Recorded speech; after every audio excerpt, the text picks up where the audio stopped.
The morning fog rolled off San Diego Bay like a gray curtain being slowly pulled back, revealing Naval Base Coronado in patches of golden sunlight. At 0630 hours, the base was already alive with the controlled chaos of military precision.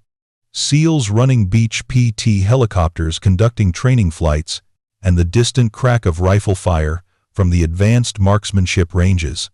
Before we jump back in, tell us where you're tuning in from.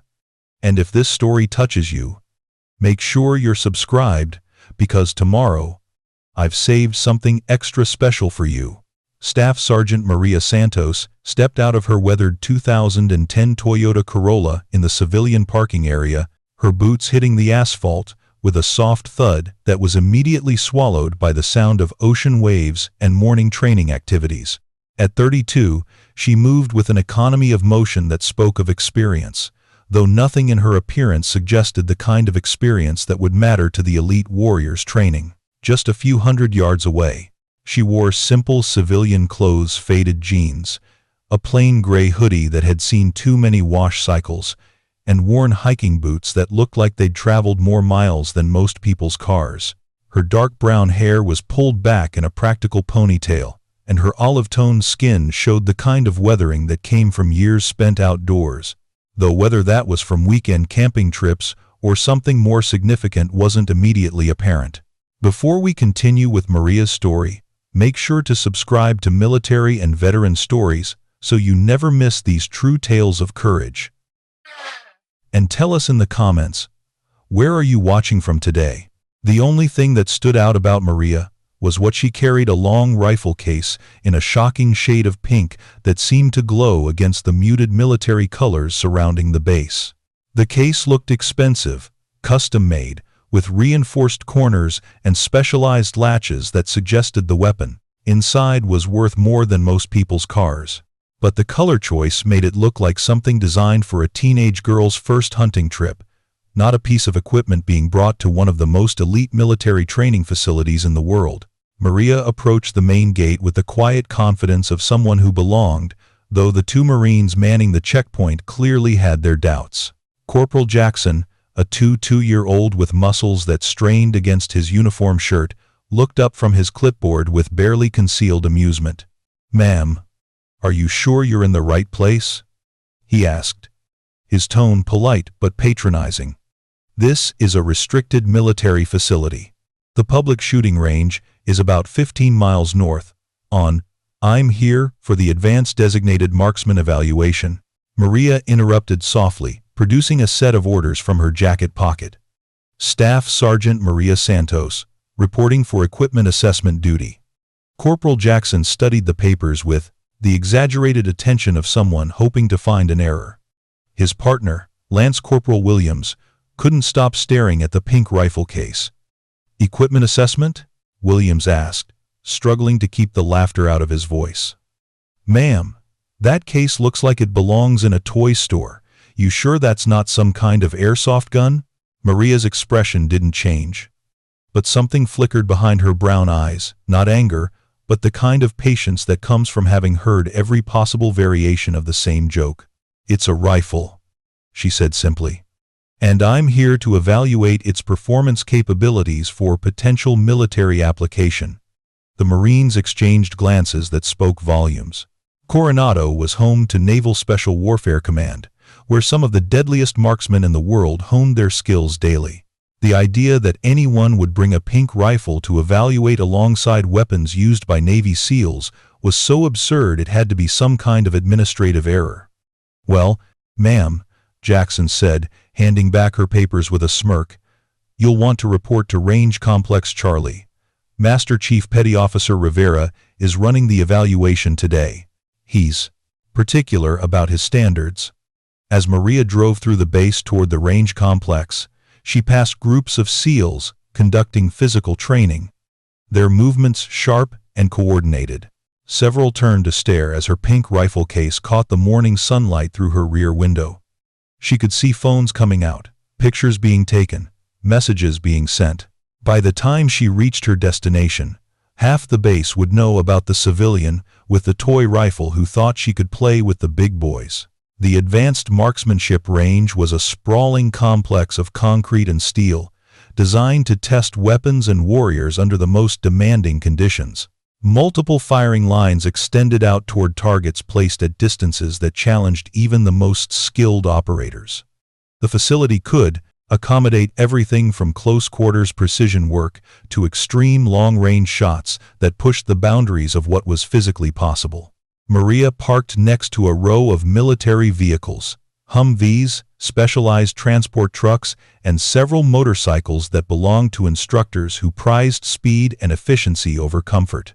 Her civilian Toyota looked completely out of place, like a sparrow that had wandered into a convention of hawks. She sat in her car for a moment, watching through her windshield as a group of SEALs conducted what appeared to be a competitive shooting exercise.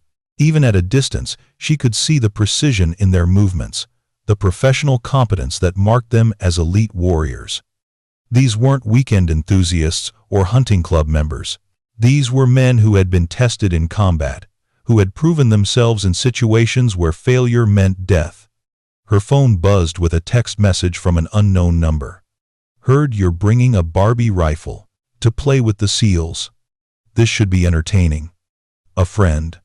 Maria deleted the message without responding and gathered her equipment. Along with the distinctive pink rifle case, she carried a smaller bag containing ammunition, spotting scope, and various tools that looked professional despite their modest appearance. Everything she owned told the same story: functional, well-maintained, but not obviously expensive or high-tech. As she approached the range building, she could hear voices from inside. Male voices, confident and relaxed, the kind of easy conversation that happens between professionals who have worked together for years and trust each other completely. Saw her coming through the gate. "Pink rifle case? I shit you not. Some civilian contractor thinks she's going to show us how to shoot. Master Chief's going to eat her alive. Remember what happened to that Army Ranger who came in here talking big? This is different, though. This is some desk jockey who probably got this assignment because she checked the right boxes on a diversity form somewhere." Maria paused just outside the door, not from hesitation, but from professional habit. Intelligence gathering was second nature. Understanding the terrain before entering, it was basic survival. The voices inside told her everything she needed to know about the reception she could expect. The interior of the range building was exactly what Maria expected: functional military architecture, softened by the personal touches that accumulate in spaces where the same people work together for months or years. Weapons racks lined the walls, displaying an impressive array of rifles, scopes, and specialized equipment. Awards and commendations hung in frames, documenting exceptional performances and record-breaking achievements. The air smelled of gun oil, coffee, and the faint metallic scent of ammunition. 8 men looked up as she entered, their conversations stopping mid-sentence.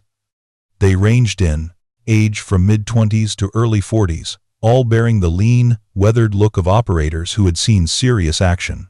Several wore Navy working uniforms, while others were in civilian clothes that somehow still managed to look tactical. Every face showed the same expression: polite interest quickly transforming into barely concealed amusement. Master Chief Petty Officer Diego Rivera stood at the center of the group, a compact man in his late 30s, whose presence dominated the room despite his relatively modest physical stature. His dark hair was graying at the temples, and his forearms bore the kind of scars that came from years of handling weapons and surviving situations that most people only read about in novels. When he spoke, his voice carried the unmistakable authority of someone who had led men in combat and brought them home alive. "You must be Staff Sergeant Santos," he said, approaching with his hand extended. "I'm Master Chief Rivera. Welcome to our little evaluation." His handshake was firm but not aggressive, professional rather than dismissive, but Maria could see the calculation in his eyes, the automatic assessment that every operator performed when meeting someone new. He was trying to determine whether she was a threat, an asset, or simply an obstacle to be managed politely until she went away. "Master Chief," Maria replied, her voice steady and respectful. I appreciate the opportunity to participate in your evaluation. Our evaluation, Rivera repeated, his tone carefully neutral. You understand this is a test of weapons systems, designed for Navy SEAL operations?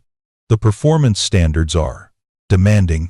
Before Maria could respond, one of the younger SEALs stepped forward. Petty Officer First Class Tommy Morrison was built like a weightlifter, with the kind of aggressive confidence that came from knowing he was among the elite of the elite. His blue eyes sparkled with barely contained mirth as he gestured toward Maria's pink rifle case. Master Chief, is that the weapon system we're supposed to evaluate? Morrison asked, his question pitched loud enough for everyone in the room to hear. Because I have to say, it's not what I was expecting from a military contractor.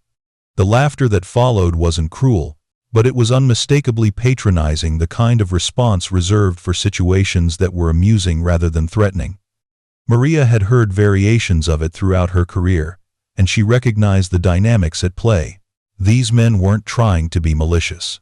They simply couldn't conceive of a scenario where someone who looked like her, carrying equipment that looked like hers, could possibly challenge their understanding of professional competence. Chief Petty Officer Jake Sullivan, a sniper instructor with 15 years of experience, leaned against a weapons rack with his arms crossed. Staff Sergeant, can I ask what your background is? Your orders don't specify your previous assignments or qualifications.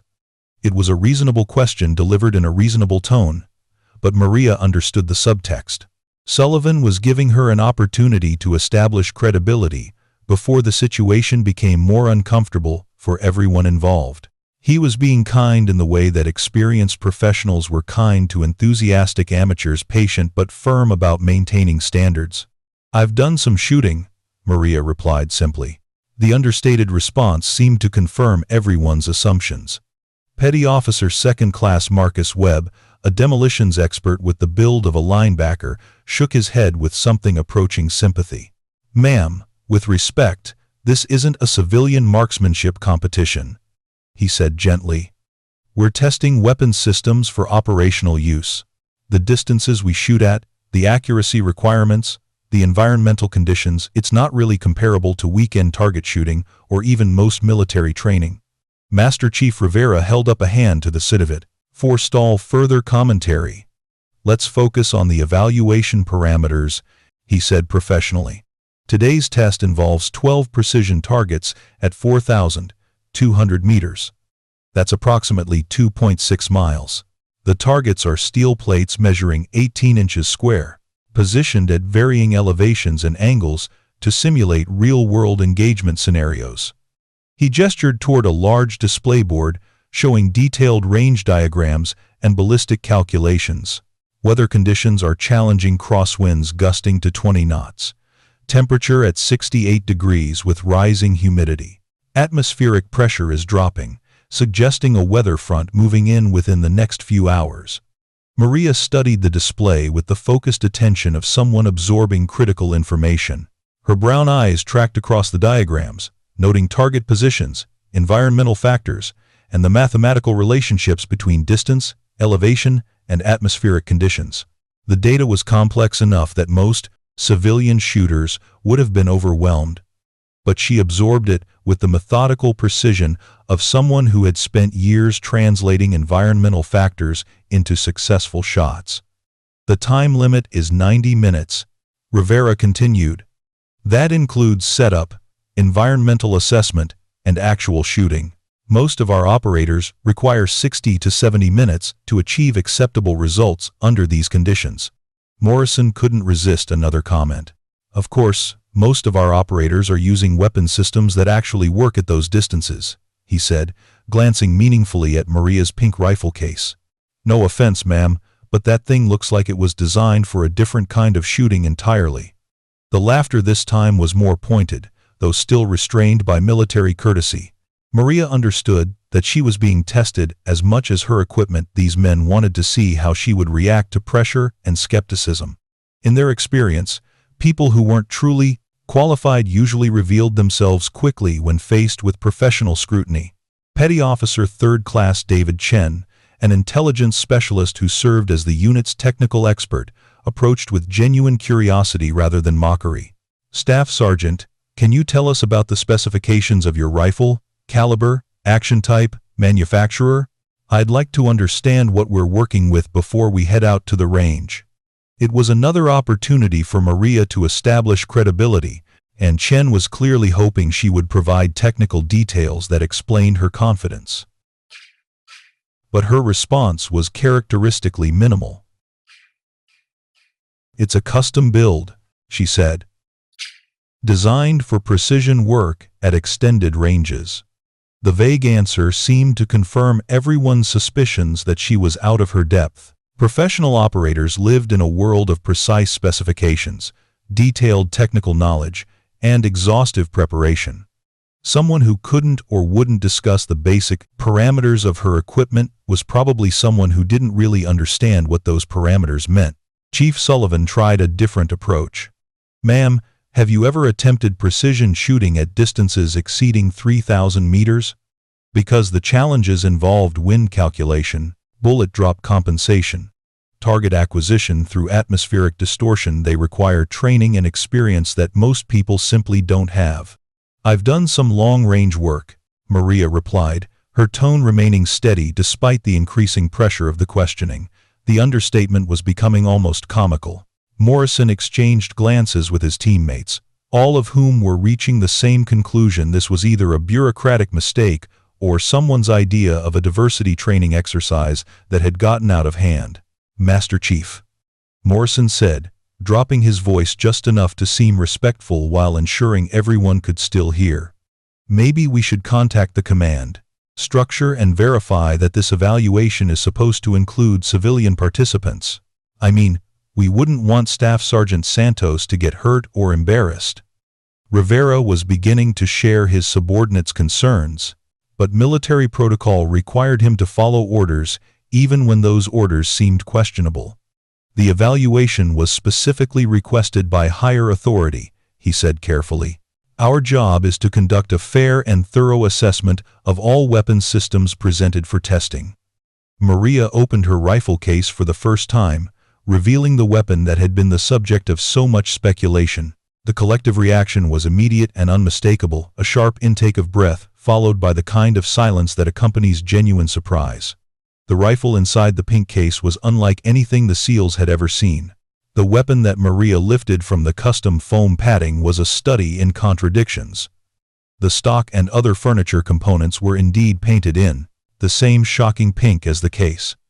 But the underlying system was clearly not a civilian sporting rifle or even a standard military weapon. The barrel was longer than anything in the Navy's current inventory, with a distinctive muzzle device that several of the operators recognized as belonging to experimental sniper systems they had only read about in classified technical bulletins. Chief Chen moved closer, his technical curiosity overriding his earlier skepticism. "That barrel configuration," he said slowly, "is that a military prototype? I've seen similar designs in DARPA development reports, but never an actual production model." Maria secured the rifle in a specially designed rest that she had also removed from the case. The equipment was clearly professional grade, with micro-adjustment capabilities that allowed for precise positioning and stability. Everything about her setup suggested serious technical knowledge, despite her earlier reluctance to provide detailed specifications. "The optic system is interesting too," observed Petty Officer Webb, who had experience with advanced sighting equipment. "I don't recognize the manufacturer, but those adjustment turrets look like they're designed for extreme elevation changes. That's not something you need for normal hunting or sport shooting." Morrison, however, remained focused on the elephant in the room. "It's still pink," he said flatly. "I don't care what kind of advanced technology is involved. No serious operator is going to carry a rifle that looks like it belongs in a toy store. The psychological impact alone would be devastating if other units saw us with that thing." The comment triggered another round of laughter, but it was noticeably more subdued than before. The technical sophistication of Maria's equipment was beginning to create doubt about the assumptions everyone had made based on its appearance. Sullivan approached the weapons display board and began calculating the environmental factors for the day's shooting conditions. Staff Sergeant, assuming your rifle can actually reach 4,200 meters with meaningful accuracy.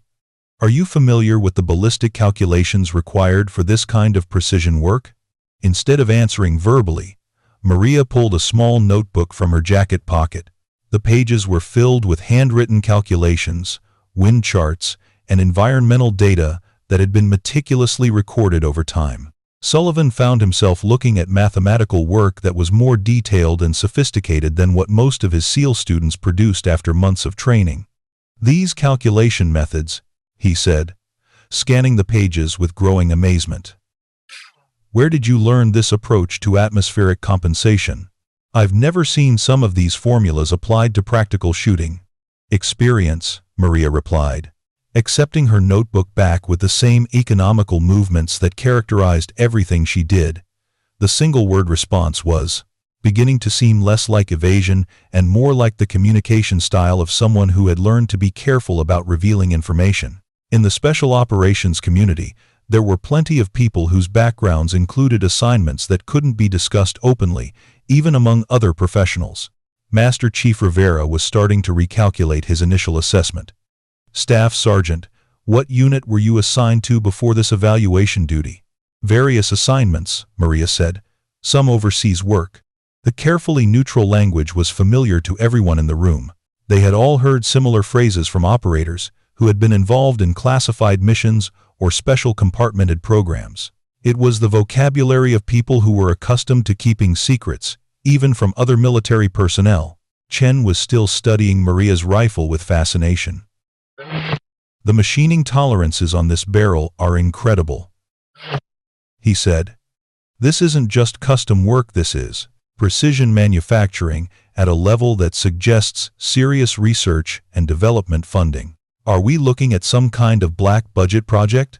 Before Maria could respond, Morrison interjected with renewed skepticism. Come on, Chen, you really think someone with access to that kind of classified weapons technology would show up here without proper credentials or documentation? If this was really some kind of special project, we would have been briefed by now. Sullivan, however, was beginning to see patterns that suggested a different explanation. Morrison, take a look at her stance and the way she handles that rifle, he said quietly. Those aren't the movements of a weekend shooter. That's muscle memory from serious training. The observation was accurate. Maria's interactions with her weapon showed the kind of unconscious competence that came from thousands of hours of practice under demanding conditions. She performed complex operations, adjusting scope settings, checking chamber status, testing trigger pull weight without conscious thought, the way a concert pianist might run scales while thinking about something entirely different. What's your estimate for wind speed and direction at target distance? Rivera asked, testing her environmental assessment capabilities. Maria glanced toward the range flags and atmospheric indicators positioned at intervals down the firing line. 18 knots gusting to 22, bearing roughly 270 degrees. Variable thermal layers suggest atmospheric instability, increasing over the next 40 minutes. The assessment was more precise than what some of his experienced SEALs would have provided, and it demonstrated understanding of environmental factors that required both training and experience to recognize. Morrison was still fighting his initial assumptions. Look, I don't care how technical she sounds.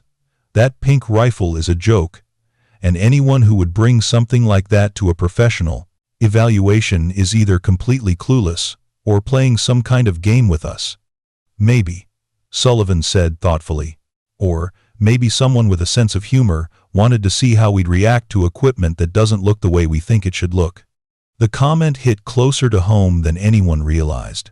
Maria's expression didn't change, but something flickered in her eyes, not amusement exactly, but recognition that at least one person in the room was beginning to think beyond surface appearances. Webb had been examining the ammunition that Maria had removed from her equipment bag. These cartridges, he said, holding up a single round for the others to see.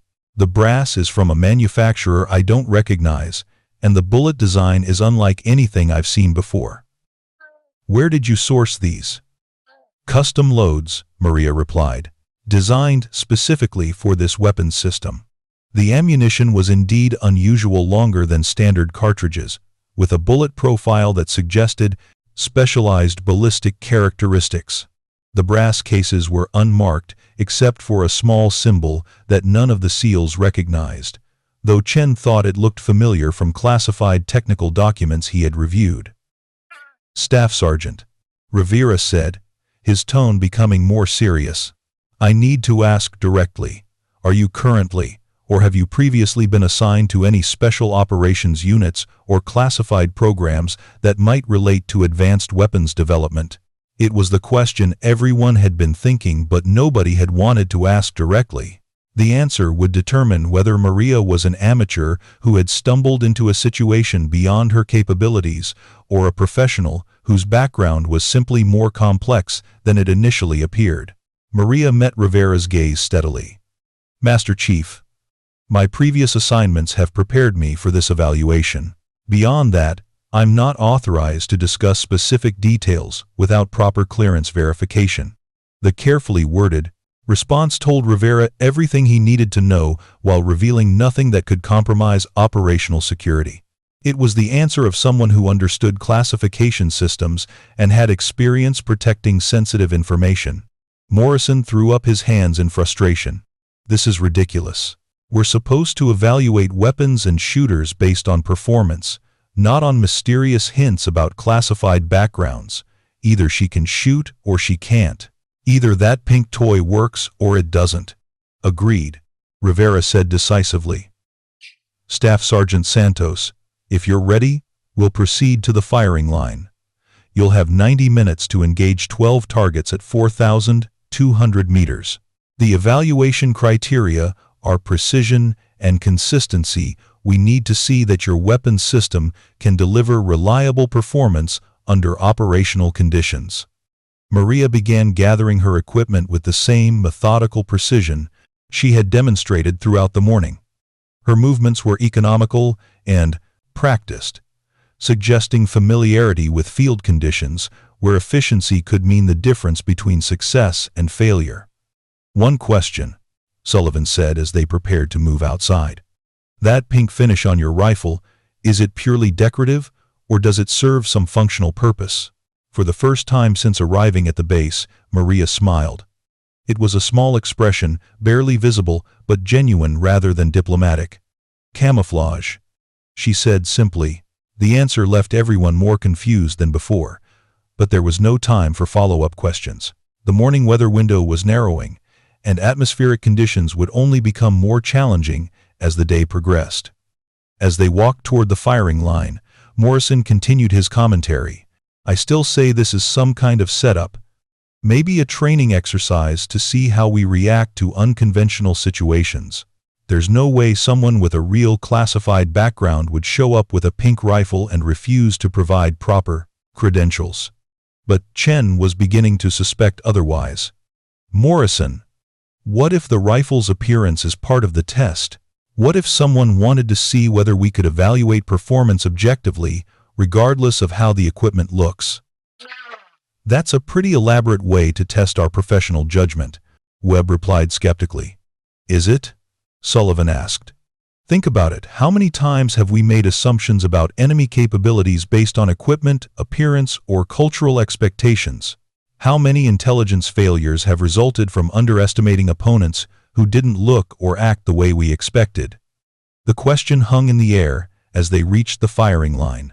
The targets at 4,200 meters were barely visible, even with spotting scopes, appearing as small dark squares against the distant hillside.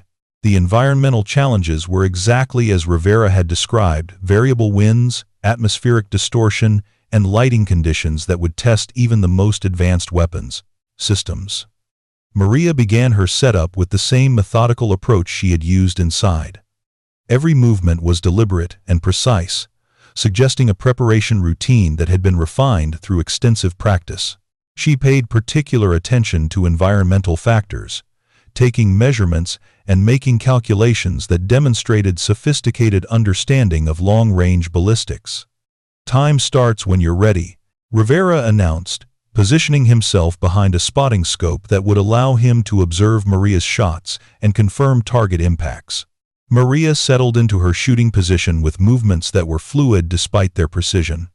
Her breathing pattern changed subtly, becoming more controlled and rhythmic. For someone who had been reluctant to discuss her qualifications, she was displaying remarkable confidence in her abilities. The first shot would tell them everything they needed to know about both the shooter and her controversial pink rifle. Maria Santos lay prone. Behind her pink rifle, the weapon's distinctive color almost glowing against the neutral tones of the firing mat. The wind had picked up since they'd begun the evaluation, with gusts now reaching 25 knots and creating visible distortion patterns across the 4,200-meter range. Through her scope, the 12 targets appeared as mere specks against the distant hillside, each one positioned to test different aspects of precision shooting under challenging conditions. She had been in position for 12 minutes, conducting what appeared to be an unusually thorough environmental assessment. While most shooters would have fired their first shots by now, Maria continued to take measurements, make calculations, and adjust her scope settings with the methodical precision of someone who understood that preparation was more important than speed. Master Chief Rivera watched through his spotting scope, his initial skepticism beginning to give way to professional curiosity. Her preparation routine is more comprehensive than what most of our operators use, he murmured to Chief Sullivan, who was positioned nearby with additional observation equipment. She's treating this like a real-world engagement, Sullivan replied, noting how Maria had arranged her ammunition and equipment for maximum efficiency. That's not the approach someone takes for a simple qualification exercise. Petty Officer Morrison, however, remained unconvinced. All the preparation in the world won't matter if that pink toy can't deliver precision at this distance, he said, loud enough for Maria to hear. At 4,200 meters, we're talking about bullet flight times of nearly 6 seconds. Environmental factors become exponentially more important with every 100 meters of additional range.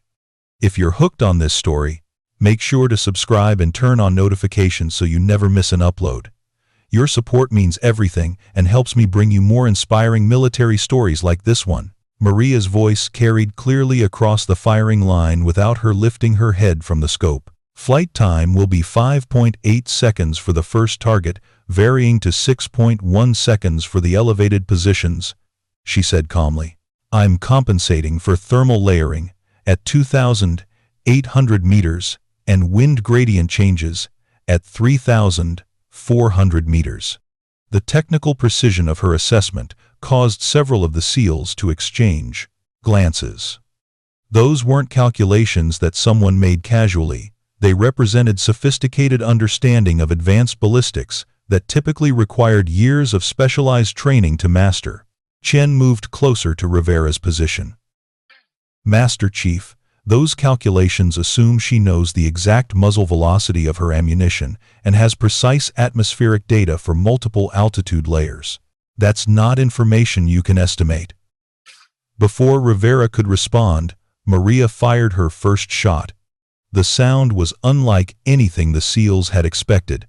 Instead of the sharp crack of a normal rifle discharge, Maria's weapon produced a deeper, more complex report, as if the gunshot was layered with harmonics that suggested advanced muzzle device engineering. The recoil was virtually non-existent, the pink rifle barely moving despite what had obviously been a powerful cartridge. Jesus, Webb breathed, watching through his binoculars. That muzzle blast pattern, I've never seen anything like it. Through the spotting scopes, they could track the bullet's vapor trail across the first half of its trajectory.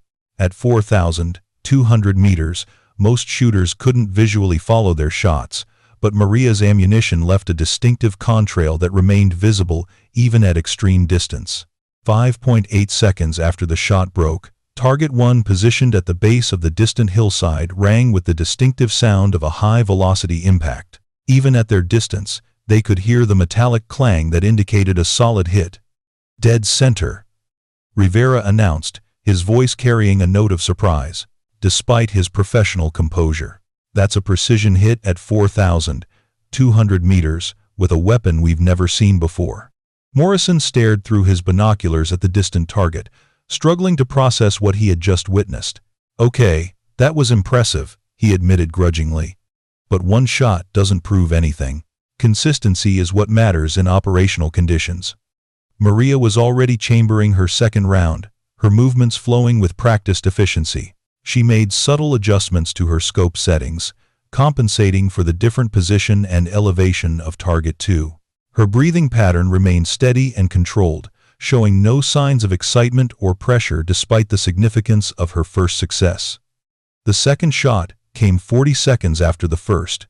This time, the SEALs were ready for the unique sound signature and recoil characteristics of Maria's rifle, but they weren't prepared for what followed. Target 2 was positioned 300 meters higher than the first, requiring significant elevation adjustments to compensate for the altered trajectory. Most shooters would need multiple shots to verify their calculations under such conditions, but Maria's bullet found its mark with the same precision as her first attempt. 2 for 2, Sullivan announced, his professional assessment now tinged with genuine admiration. That elevation change represents a major ballistic challenge. She nailed it on the first attempt. But it was target 3 that truly demonstrated Maria's capabilities. Positioned on a steep slope that required shooting at an acute angle, it presented the kind of geometric challenge that even experienced snipers often struggled with. The target was partially concealed behind natural terrain features, with only a portion visible from the firing line. Maria's third shot struck the exposed edge of the target with mathematical precision, the impact exactly where it needed to be to confirm a successful engagement under real-world conditions. 3 for 3, Rivera said, but his announcement was interrupted by an urgent radio transmission. Range control to all stations, the voice crackled through their communications equipment. We have an emergency situation developing on the eastern training ranges. Multiple personnel are trapped in a flooding exercise area due to equipment failure. Search and rescue assets are mobilizing, but we need immediate assistance with personnel location and coordination. Rivera grabbed his radio. Range control, this is advanced marksmanship. What specific assistance do you require? Master Chief, we need spotters with long-range observation capabilities to help coordinate rescue operations. The terrain is difficult, visibility is limited, and our helicopter assets are dealing with deteriorating weather conditions. Can you provide elevated observation support? The request created an immediate tactical problem. The eastern training ranges were approximately 6,000 meters from their current position, well beyond the range of standard military observation equipment. Effective coordination would require precision spotting capabilities that could identify personnel and terrain features at extreme distances. Negative. Range control, Rivera replied reluctantly. Our maximum effective observation range is insufficient for that distance.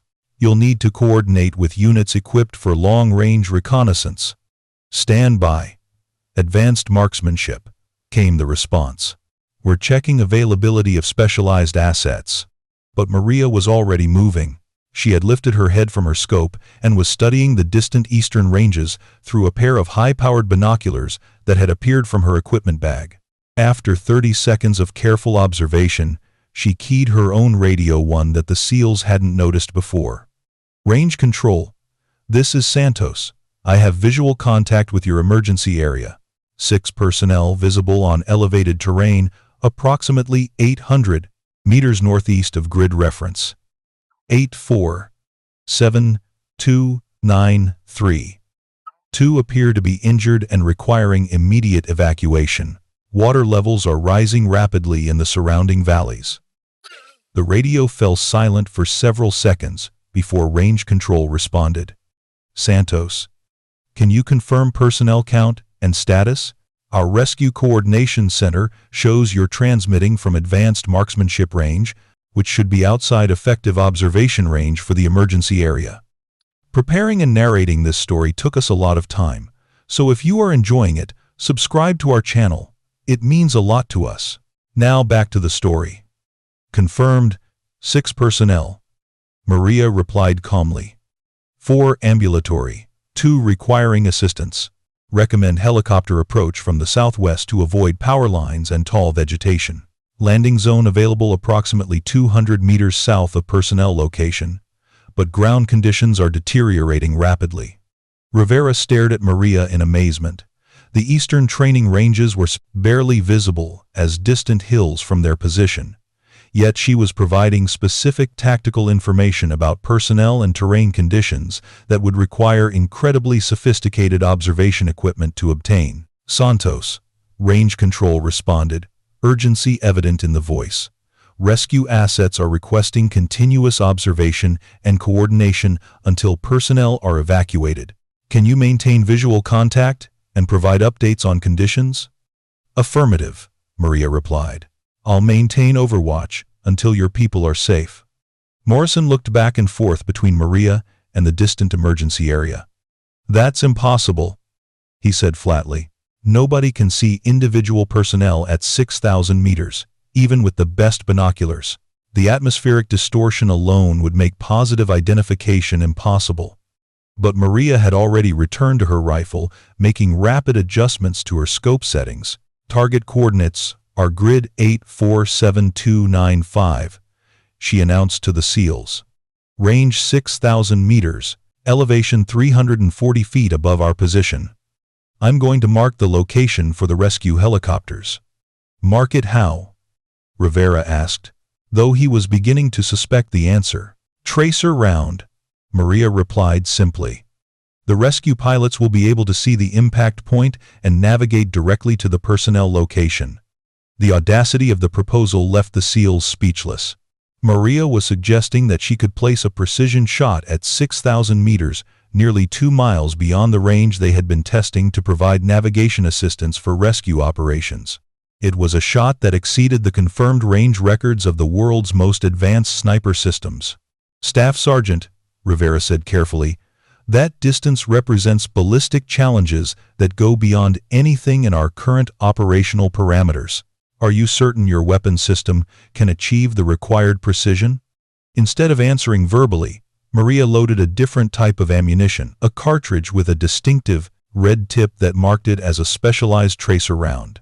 She made rapid calculations in her notebook, adjusting for the increased range and changing atmospheric conditions. Chen studied the tracer round through binoculars as Maria chambered it. That's not standard military issue, he observed. The tip design and cartridge length suggest custom ballistic characteristics optimized for extended range.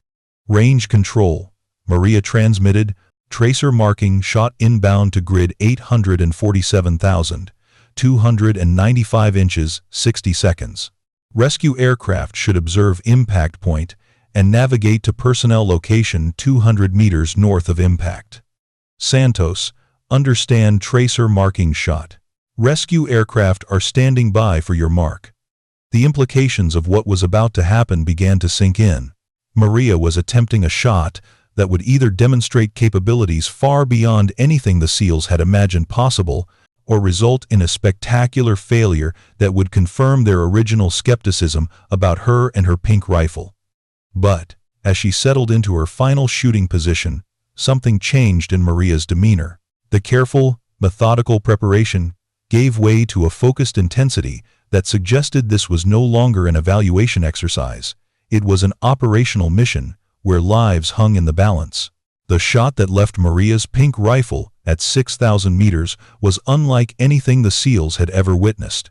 The tracer round's distinctive red streak was visible for the entire flight path, describing a perfect arc across the sky, before impacting exactly where Maria had calculated. At the distant emergency site, a brilliant red flash marked the location for incoming rescue aircraft with pinpoint precision. Tracer on target. Range control. Transmitted immediately. Rescue aircraft have positive visual reference. Outstanding shooting, Santos. That mark is going to save lives today. But it was Chief Sullivan who first noticed something that made his blood run cold. As Maria had fired the 6,000-meter shot, her body, position, and shooting technique had shifted into something he recognized from classified briefings about special operations capabilities. Master Chief, Sullivan said urgently, pulling Rivera aside.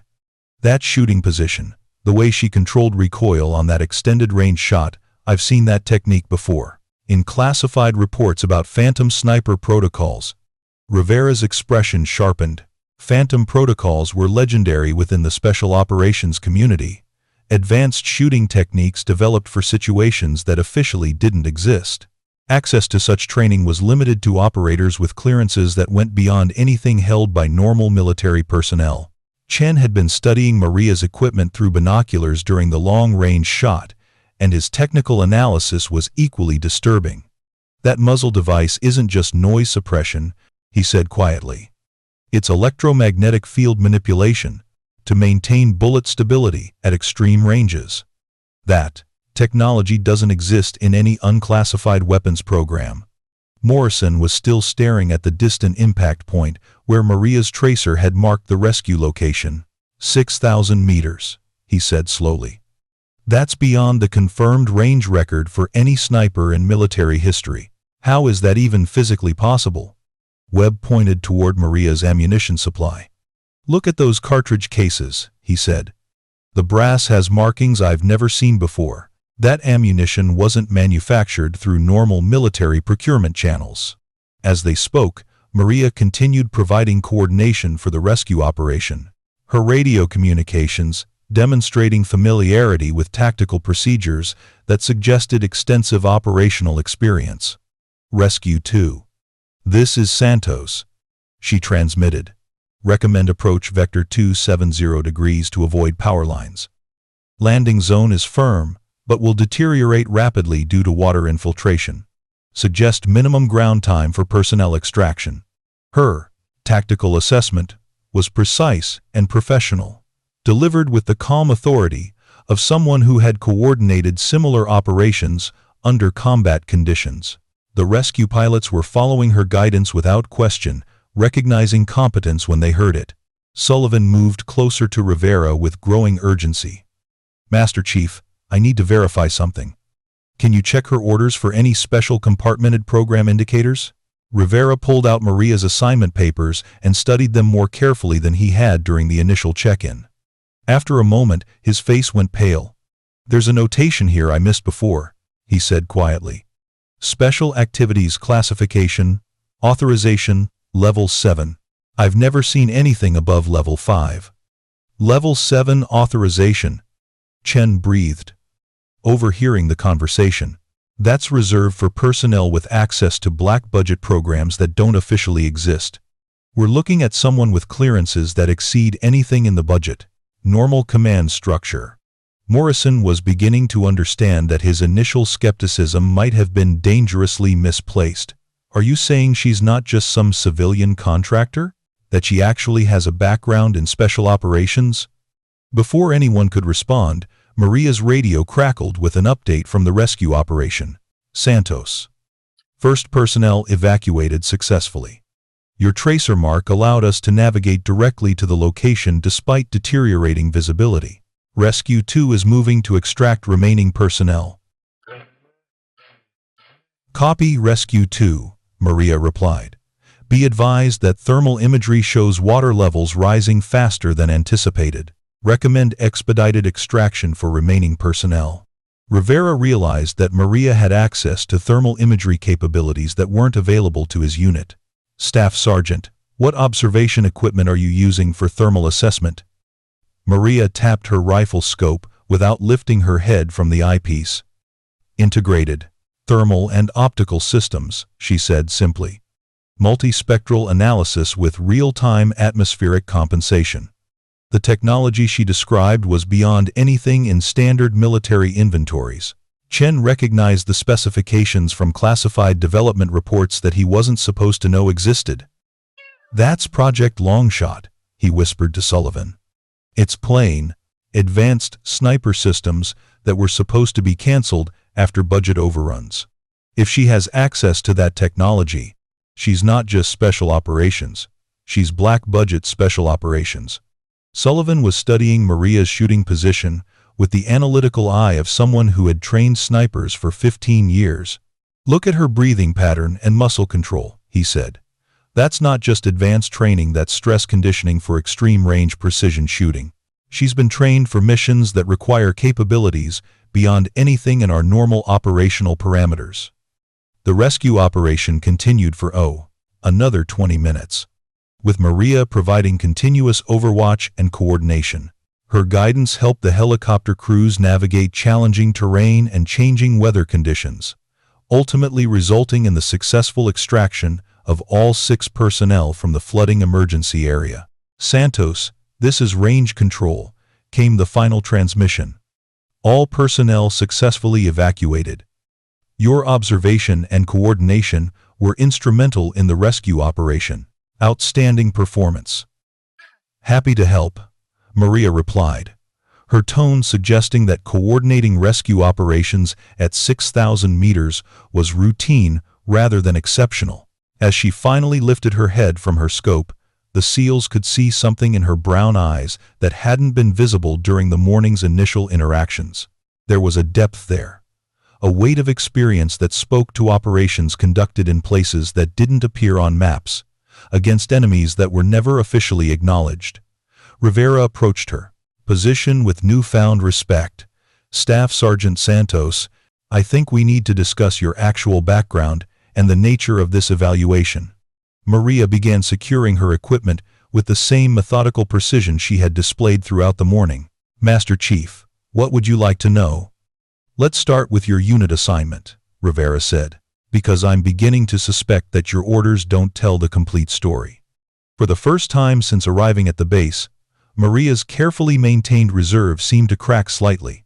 She looked at the 8 SEALs surrounding her position, men who had demonstrated their own professional competence and proven their willingness to take her seriously despite their initial skepticism.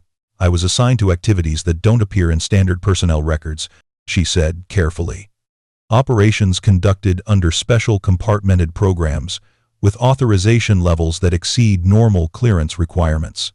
Morrison felt his understanding of the morning's events begin to shift fundamentally. You're talking about black operations, he said. Missions that officially don't exist.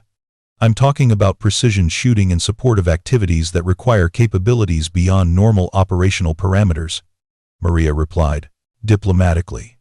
Sullivan was beginning to piece together implications that made him profoundly uncomfortable. Staff Sergeant, when you say precision shooting, are you referring to eliminations conducted at ranges that exceed current military records? Maria's pause before answering told them everything they needed to know. I'm referring to missions where success required shots that weren't previously considered possible.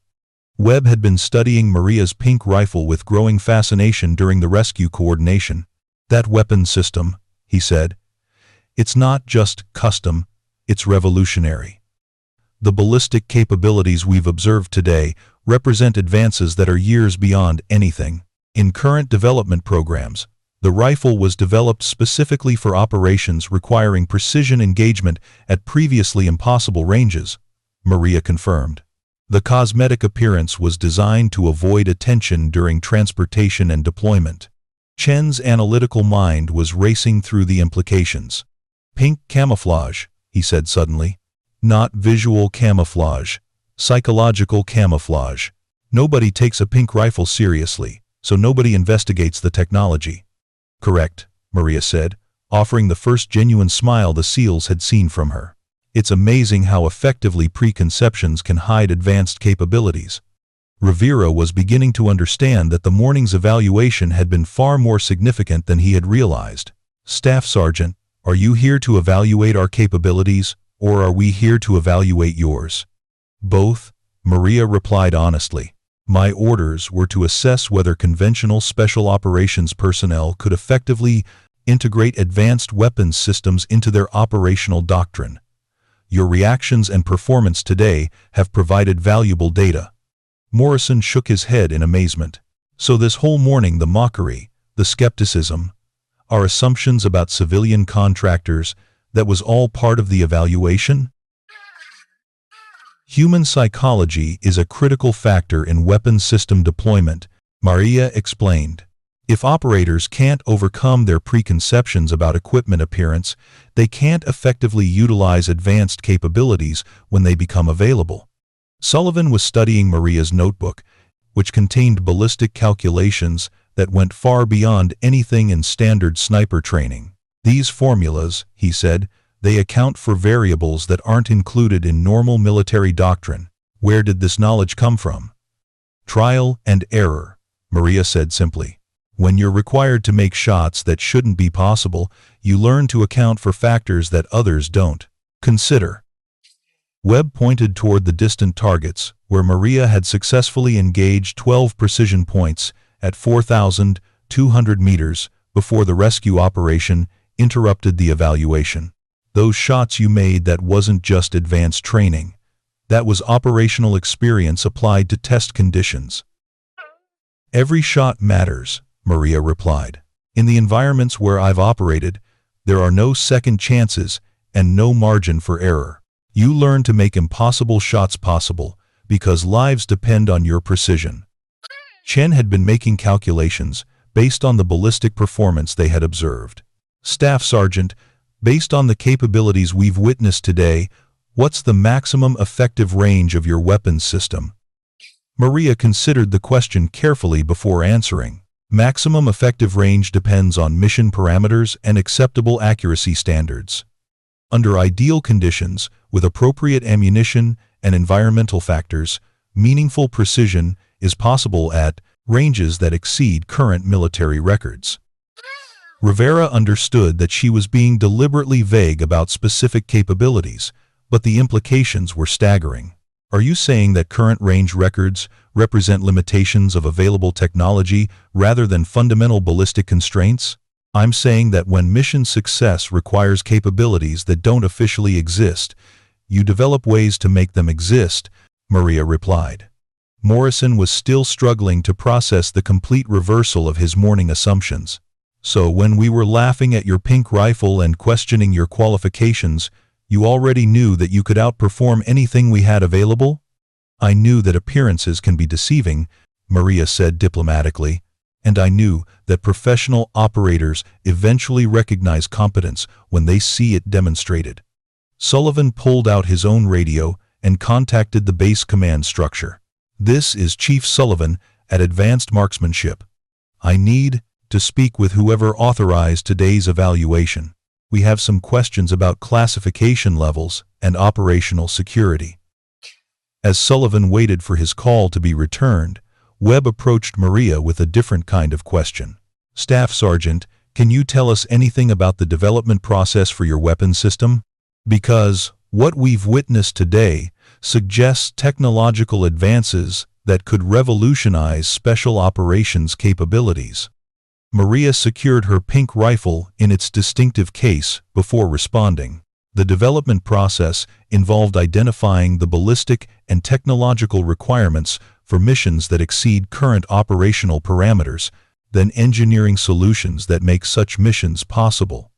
And the pink finish? Chen asked, still fascinated by the psychological camouflage concept. Sometimes the best way to hide advanced technology is to make it look ridiculous, Maria replied. People focus on surface appearances and miss the underlying capabilities. Rivera's radio crackled with an incoming transmission. Advanced Marksmanship. This is Colonel Harrison. I understand you have questions about today's evaluation.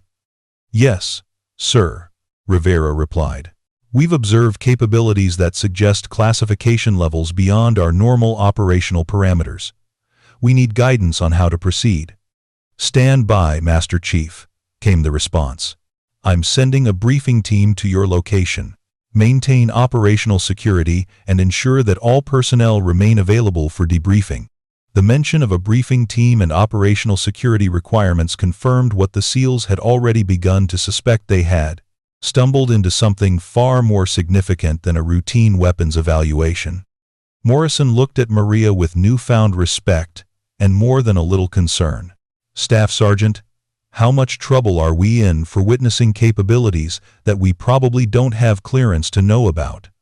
Maria's expression softened slightly. You're not in trouble. she assured him. "But you're probably going to have some interesting conversations with security personnel over the next few days." As they waited for the arrival of the briefing team, the SEALs found themselves looking at their morning's assumptions with uncomfortable clarity.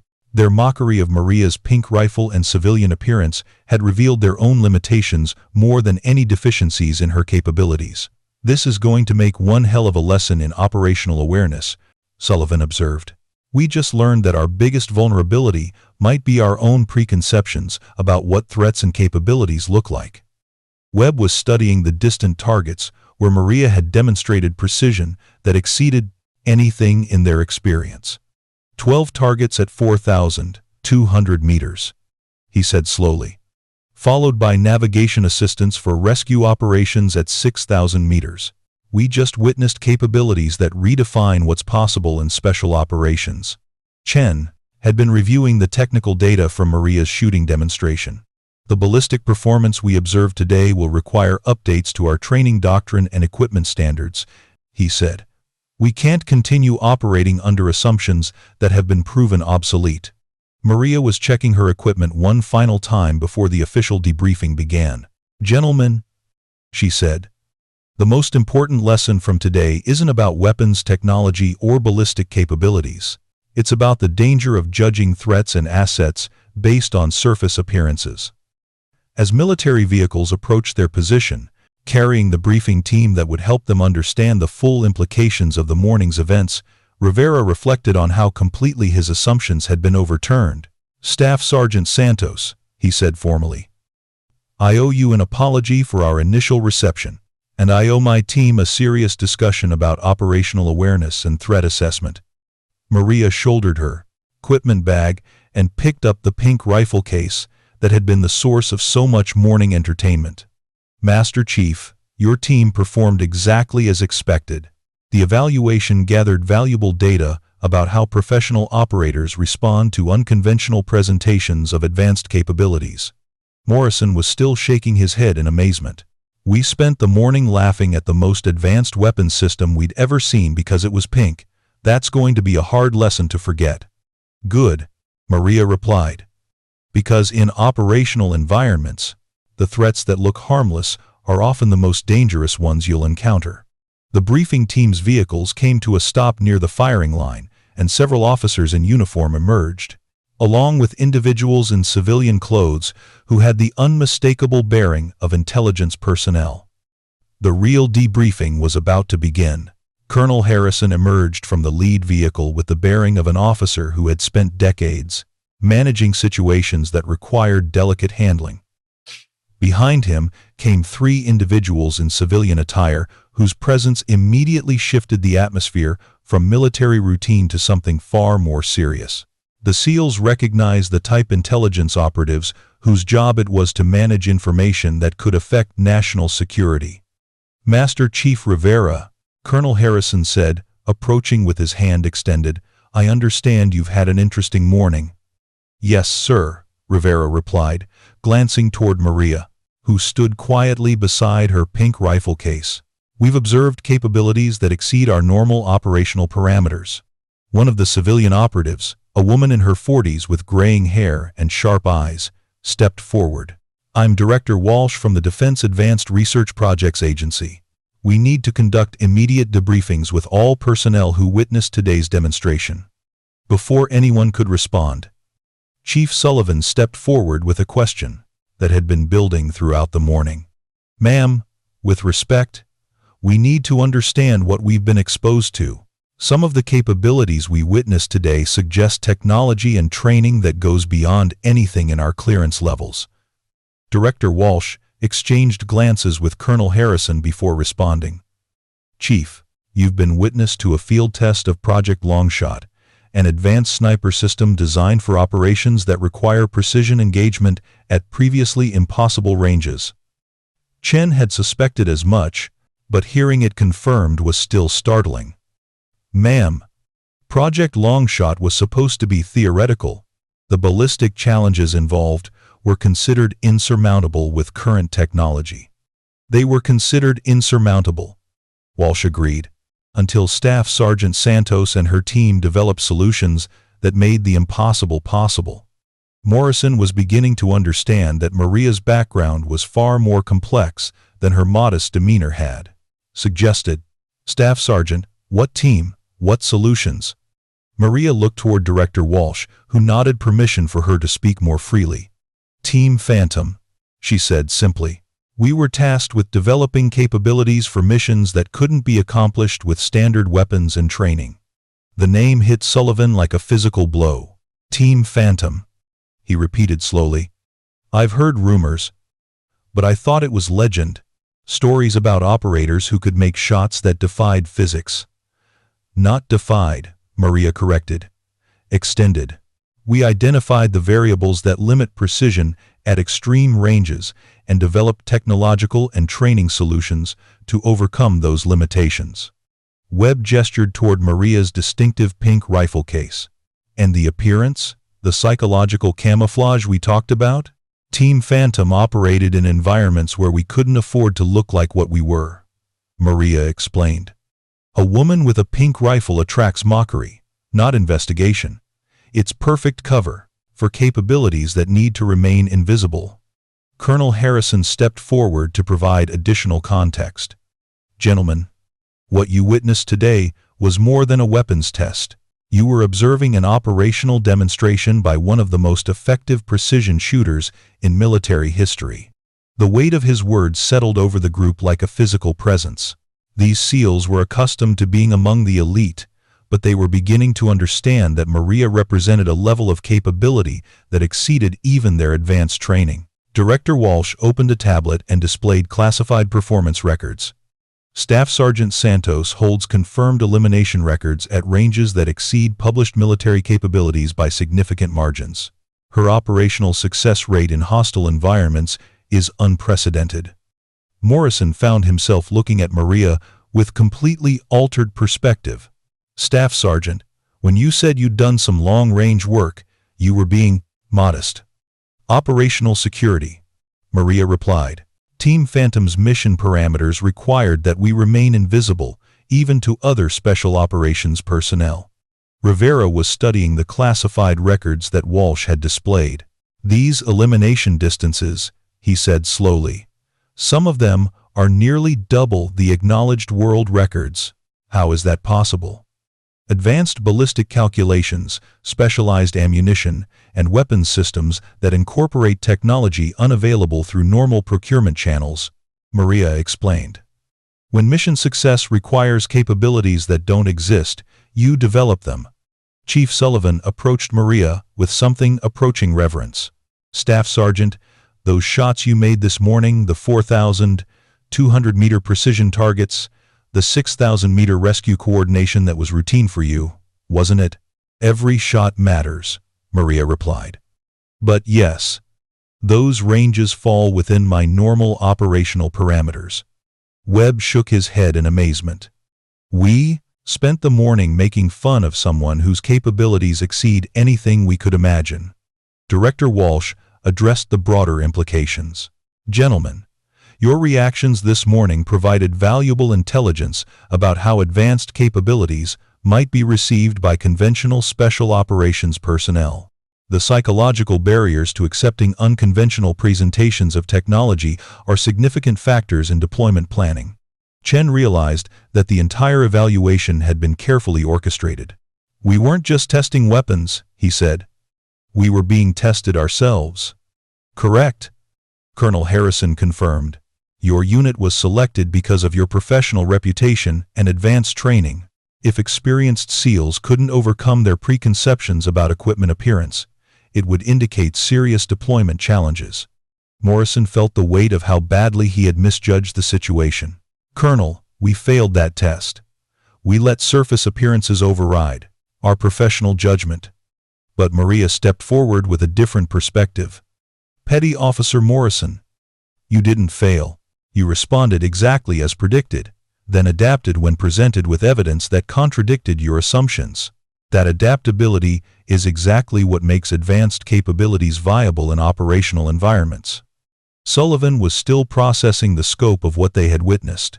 "Staff Sergeant, can you tell us about Team Phantom's operational history?" What kinds of missions require the capabilities you've developed? Maria looked toward Director Walsh, who provided a carefully measured response.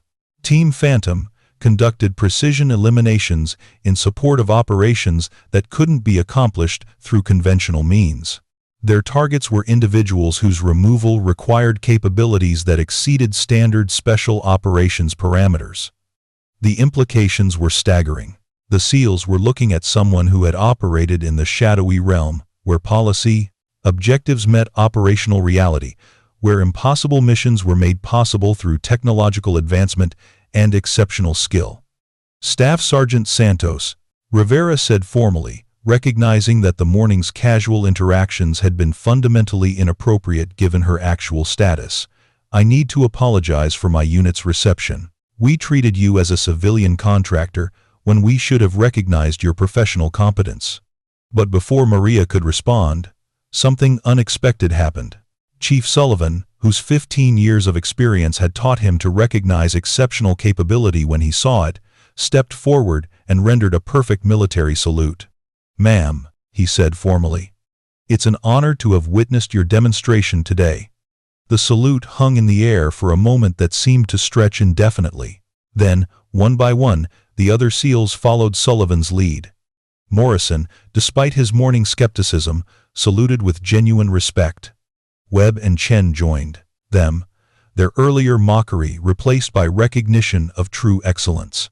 Master Chief Rivera was the last to salute, but his gesture carried the weight of command acknowledgement. Staff Sergeant Santos, your capabilities and professionalism exceed anything we've encountered. Thank you for the lesson in operational awareness. Maria returned their salutes with military precision, but there was something in her brown eyes that suggested the morning's events had been personally meaningful as well as professionally necessary. Director Walsh observed the salute exchange with satisfaction, but Colonel Harrison recognized that the morning's lessons extended beyond simple technology demonstration.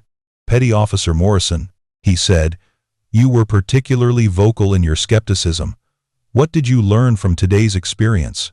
Morrison straightened, understanding that this was both a teaching moment and an assessment of his ability to grow from mistakes. Sir, I learned that my preconceptions about equipment appearance and operator demographics created significant blind spots in my threat assessment capabilities. Explain, Harrison requested. Colonel, I allowed surface appearances to override evidence-based analysis, Morrison continued. Staff Sergeant Santos demonstrated advanced capabilities from the moment she arrived, but I dismissed those indicators because they didn't match my expectations about what excellence looks like. Maria stepped forward, her tone neither judgmental nor dismissive. Petty Officer Morrison, your initial reactions weren't unusual. Most people make similar assumptions based on visual cues and cultural expectations. But that doesn't make them acceptable. Morrison replied firmly. In operational environments, those kinds of blind spots can be fatal for me and for my teammates. Director Walsh was taking notes on the psychological aspects of the demonstration. Morrison, how do you think your initial assumptions affected your unit's performance? Morrison considered the question carefully.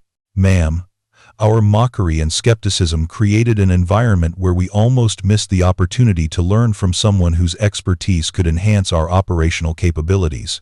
We were so focused on what we thought we knew that we nearly ignored what we could learn. Chief Sullivan added his perspective. The really disturbing part is how quickly we dismissed capabilities that were being demonstrated in real time. Even when Staff Sergeant Santos made those impossible shots, we kept looking for explanations that fit our preconceptions rather than accepting evidence that contradicted them. Colonel Harrison nodded approvingly. That's exactly the kind of cognitive bias that intelligence services exploit. Enemies who don't look threatening, equipment that appears inadequate, capabilities that seem impossible, all of these can be weapons when they're misunderstood. Webb had been reflecting on the technical aspects of what they had witnessed. Sir, the ballistic capabilities we observed today suggest that our current doctrine for threat assessment and force protection may be inadequate. If adversaries develop similar technologies, our assumptions about safe distances and defensive positioning could become obsolete. Which is exactly why Project Longshot exists, Director Walsh explained. We need to understand these capabilities before our enemies develop them. Chen approached Maria with a technical question. Staff Sergeant, can you tell us anything about the development timeline for your weapon system? How long did it take to achieve the capabilities we witnessed today? 3 years of intensive development, Maria replied, followed by 2 years of operational testing and refinement. The learning curve was steep because we were working beyond established ballistic parameters. Morrison found himself curious about the personal costs of such advanced training. Ma'am, what kind of preparation was required to develop your shooting capabilities? The precision we observed today suggests training that goes far beyond normal military programs. Maria's expression became more serious. The training required complete commitment, she said carefully. Physical conditioning, mathematical study, psychological preparation for missions that push the boundaries of what's possible. Not everyone who began the program was able to complete it. Rivera understood that she was describing selection and training processes that went beyond anything his SEALs had experienced. Staff Sergeant, how many operators achieved your level of capability? Team Phantom ultimately consisted of 4 operators. Maria replied. We were the only personnel who successfully integrated the technological capabilities with the psychological requirements for extreme-range precision shooting. The number was smaller than anyone had expected. Sullivan realized they were looking at one of only 4 people in the world who possessed the capabilities they had witnessed. What happened to the other 3? Webb asked. Maria's pause before answering told them everything they needed to know. Operational casualties, she said simply. Team Phantom conducted missions in hostile environments where detection meant death. The weight of that revelation settled over the group. Morrison suddenly understood that his morning mockery had been directed at someone who had lost teammates in classified operations, someone who carried the burden of survival when others had not. Staff Sergeant, Morrison said quietly, I want to apologize not just for my assumptions about your capabilities, but for my lack of respect for your service and sacrifice. Maria studied his face, seeing genuine contrition rather than diplomatic courtesy. Apology accepted, Petty Officer Morrison. But remember the lesson, the most dangerous opponents are often the ones who don't look dangerous. Director Walsh was preparing to conclude the port debriefing. But Colonel Harrison had one final question for Morrison. Petty Officer, if you encountered Staff Sergeant Santos in an operational environment without knowing her background, would you make the same assumptions you made this morning? Morrison considered the question honestly. Sir, I'd like to think I'd be more observant, more willing to look beyond surface appearances. But the truth is, unconscious bias is called unconscious for a reason. I'll need to develop systematic approaches to threat assessment that don't rely on visual assumptions. That's exactly the right answer, Harrison replied. The best defense against cognitive bias is acknowledging its existence and developing procedures that compensate for it. Maria was securing her pink rifle case, preparing for departure, but she had one final comment for Morrison. Petty Officer, your willingness to examine your assumptions and learn from mistakes demonstrates exactly the kind of adaptability that makes advanced capabilities viable. Don't lose that humility. As the debriefing concluded and the various officials prepared to return to their respective duties, Morrison approached Maria one last time. Staff Sergeant, he said, is there anything I can do to make up for this morning? Any way I can demonstrate that I've learned from your example? Maria smiled, the first completely genuine expression the SEALs had seen from her all day. Pass the lesson forward, she said simply.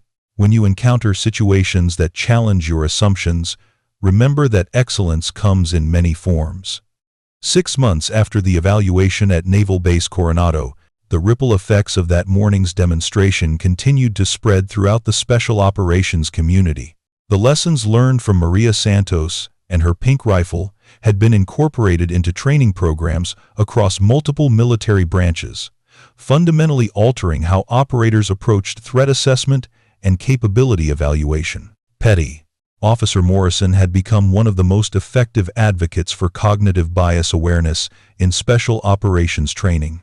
His personal transformation from skeptic to champion had given him unique credibility when discussing the dangers of assumption-based decision-making. The most dangerous enemy, Morrison would tell new classes of SEAL trainees, is the one you don't take seriously because they don't match your expectations about what threats look like. His presentations always included a photograph of a shocking pink rifle case, no longer a source of mockery, but a powerful symbol of how surface appearances could mask extraordinary capabilities.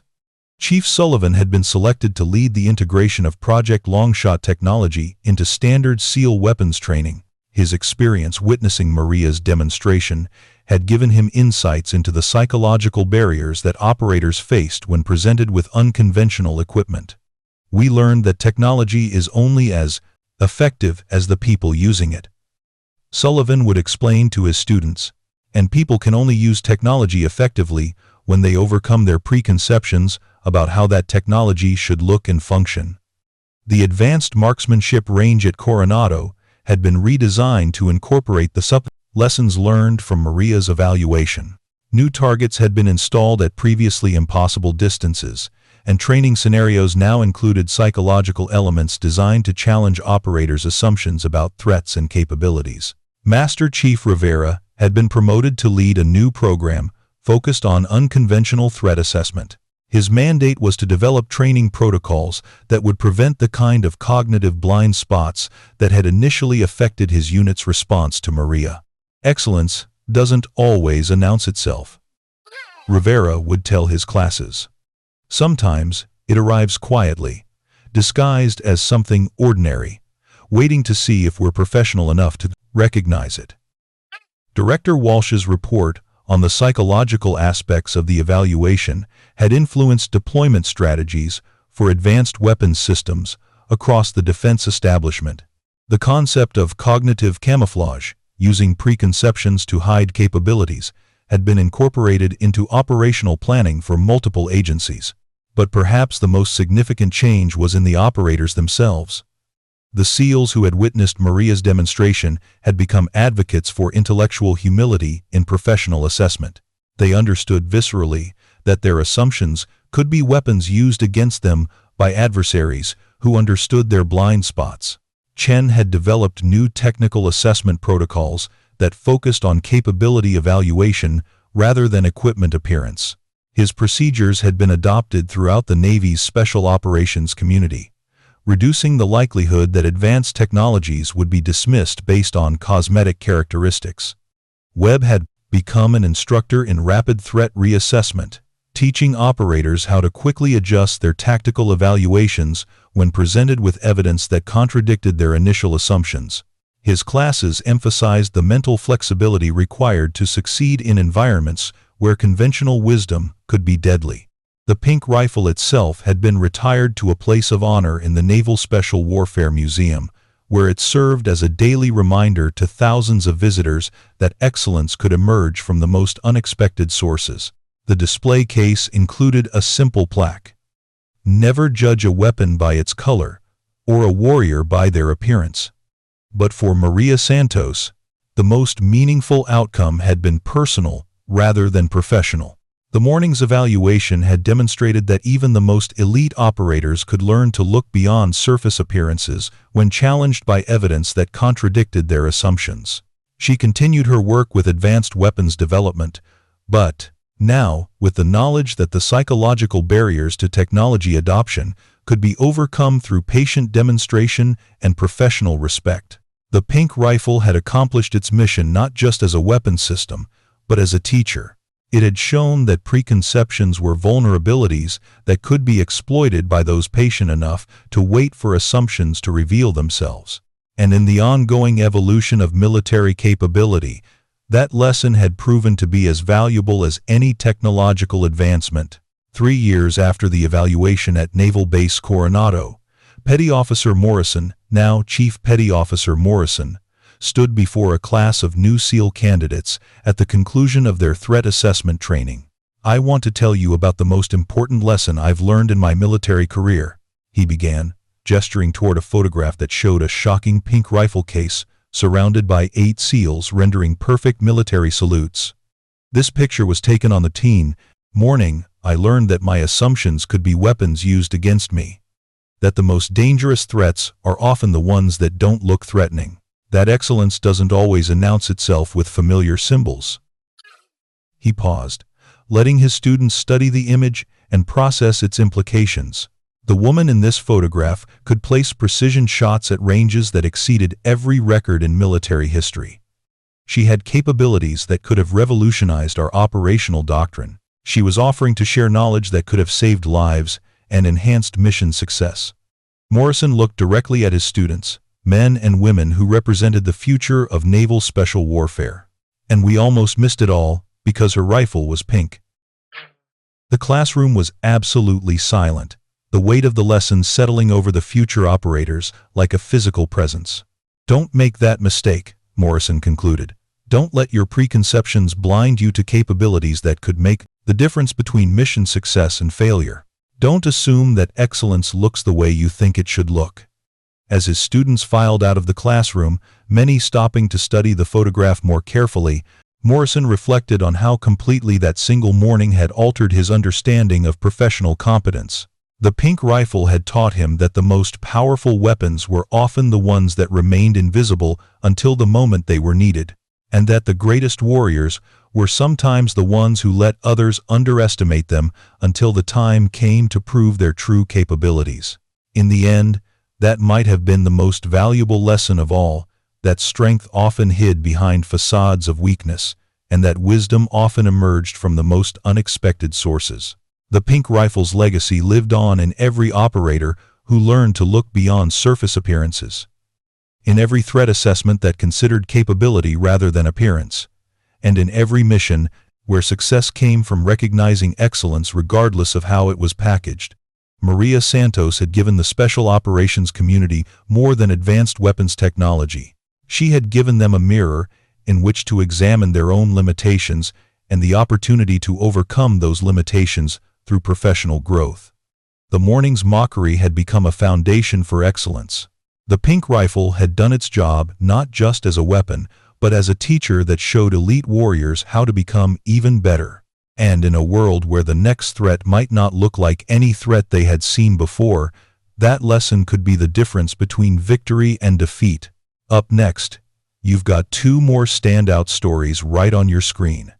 If this one hit the mark, you won't want to pass these up. Just click and check them out.